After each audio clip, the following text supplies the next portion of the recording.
Wa minan nasi may yu'jibuka qawluhu fil hayatid dunya wa yushhidullaha ala ma fi qalbihi wa huwa aladul khisam. Ada sebagian orang itu yang sangat menakjubkan kamu. Kalau dia bercakap urusan dunia, takjub kamu mendengarnya. Petah betul lidahnya, bijak betul menyusun kata. Kalau menyebut tentang pembangunan ekonomi, Masya Allah, kita kagum. Wa minan nasi may yu'jibuka qawluhu fil hayatid dunya. Ada sebagian orang yang sangat mentakjubkan kamu, mengherankan kamu, mencengangkan kamu dalam hal ilmunya, dalam hal urusannya, dalam hal cakap-cakap dan pembicaraannya, programnya tentang dunia, sangat mengagumkan kamu.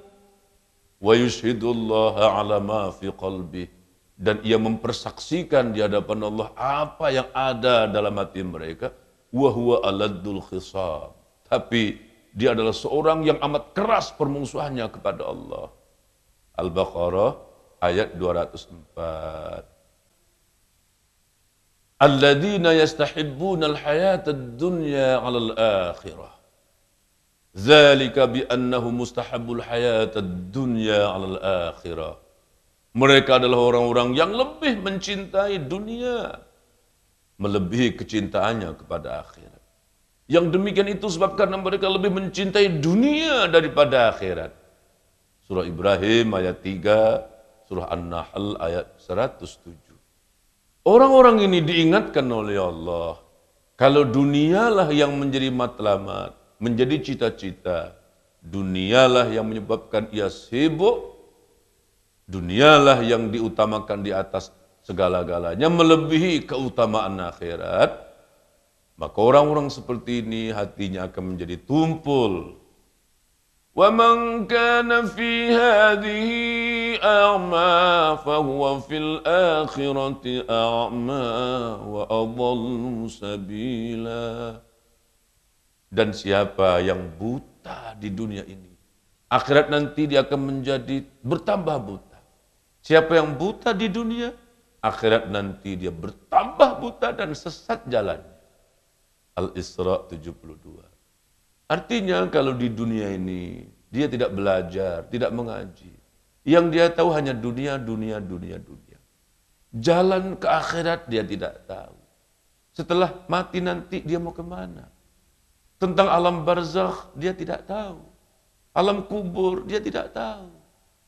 Bahwa di kubur nanti ada pertanyaan kubur, ada himpitan kubur, ada siksa kubur, ada nikmat kubur.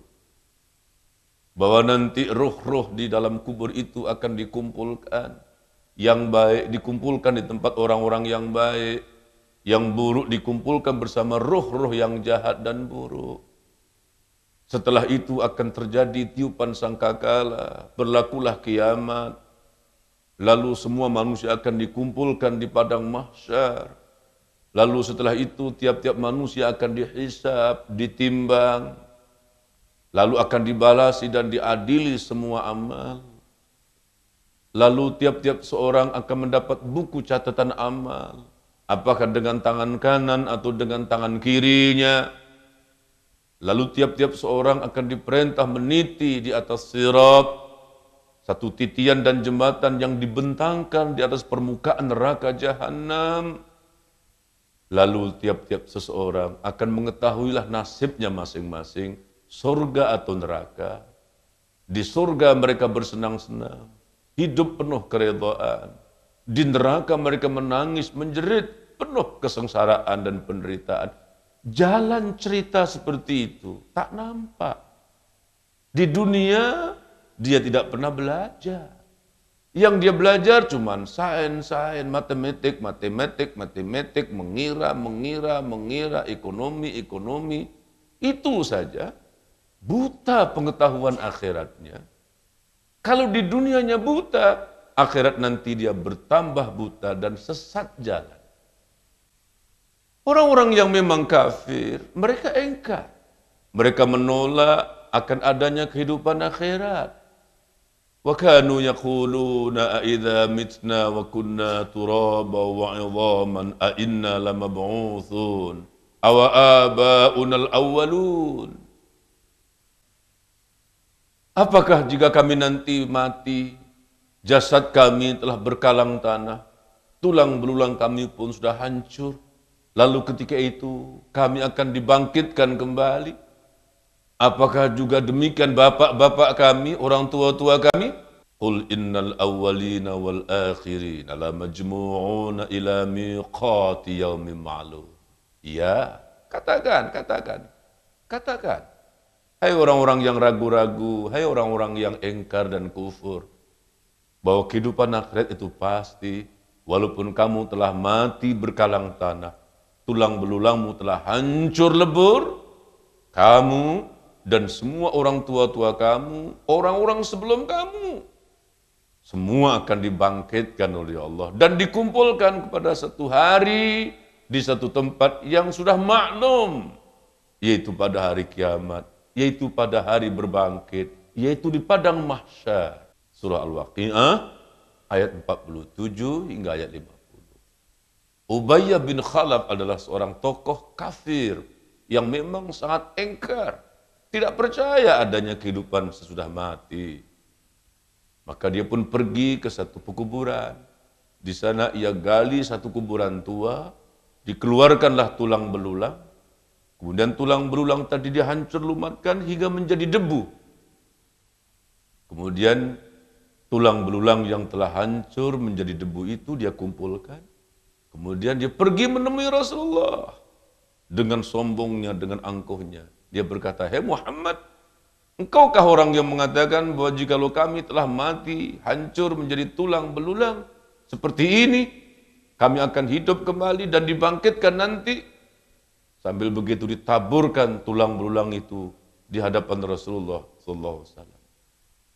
Allah lalu mengingatkan sikap angkuh manusia seperti ini. Awalam yarul insanu anna khalaqnahum min nutfatin fa idza huwa khasimun mubin. Wa daraba lana mathalan wa nasiya khalqah. Qala may yuhyil 'idhama wa hiya ramim. Siapa yang akan menghidupkan kembali tulang belulang yang sudah hancur seperti ini? Qul yuhyiha alladhi ansha'aha awwala marrah. Katakan Muhammad, katakan. Yang akan menghidupkan ialah yang telah menciptakan pertama kali, yaitu Allah. Dan ia maha pencipta yang amat alim. Apa susah bagi Allah, apa berat bagi Allah untuk mengadakan, menghidupkan sesuatu yang dahulunya pernah ada. Sedangkan Allah mampu dan berkuasa menciptakan sesuatu yang tidak ada menjadi ada. Tentu mengulangi kejadian sesuatu yang pernah ada akan lebih mudah dibandingkan dengan menjadikan sesuatu yang belum ada. Dan itu semua sangat mudah bagi Allah. Jangan menjadi orang yang ragu-ragu. Baliddaru ka'ilmuhum fil akhirati balhum fi syakkim minha. Balhum minha amun. Dan bahkan pengetahuan akhirat mereka tak sampai. Baliddaru ka'ilmuhum fil akhirah. Balhum fi syakkim minha. Bahkan mereka ragu-ragu. Bahkan mereka buta. Baliddaru ka'ilmuhum fil akhirati. Balhum fi syakkim minha. Balhum minha amun. An-Naml ayat 60. Tuan-tuan dan puan-puan, bapak-bapak dan ibu-ibu, saudara-saudaraku, kaum muslimin dan muslimat yang dirahmati oleh Allah. Saya menyeru, marilah kita mendalami ilmu akhirat. Selain ilmu dunia kita, itu sudah tentu. Kita sudah maju dalam hal ilmu dunia. Pengetahuan ilmu dunia hari ini sangat mengagumkan. Hingga tidak ada satu rahasia, sekecil-kecil rahasia, semua telah diselongkar, semua sudah didedah. Penggalian dan penemuan di bidang ilmu dan teknologi sangat mengagumkan. Kita memang kagum dengan pencapaian ilmu di bidang ilmu dunia. Tapi amat malang kalau anak-anak kita, keluarga kita, atau bahkan kita sendiri kosong, tipis, kurang penghayatan dan pengetahuan ilmu kita tentang akhirat. Ilmu akhirat adalah ilmu-ilmu yang berkaitan rapat dengan ilmu diniyah, ilmu keagamaan. Ilmu agama hari ini sudah dianggap sebagai ilmu nomor 2, nomor 3, nomor 4. Sudah dianggap tidak penting lagi. Sekolah-sekolah agama, pondok-pondok pesantren, ma'had-ma'had, di mana ilmu agama di sana diajarkan. Orang tak berminat lagi, orang lebih berminat kepada ilmu-ilmu yang berorientasi kepada ilmu-ilmu akademik, ilmu-ilmu keduniaan. Sehingga apa yang terjadi hari ini kita bisa lihat, kita boleh saksikan, karena kosongnya pengetahuan ilmu akhirat, orang tidak takut mati, orang tidak tahu akan tanggung jawab sesudah mati. Maka orang begitu leluasa, dengan mudah, dengan senang, melakukan dosa demi dosa, maksiat demi maksiat. Tanpa sedikit pun perasaan bersalah, tidak ada rasa gerun, tidak ada rasa malu dan segan selu. Mereka lakukan itu. Mengapa orang semakin berani melakukan dosa? Antara sebab, dan sebab yang paling utama adalah karena tipisnya pengetahuan mereka tentang akhirat. Mudah-mudahan ada manfaatnya. Assalamualaikum warahmatullahi wabarakatuh.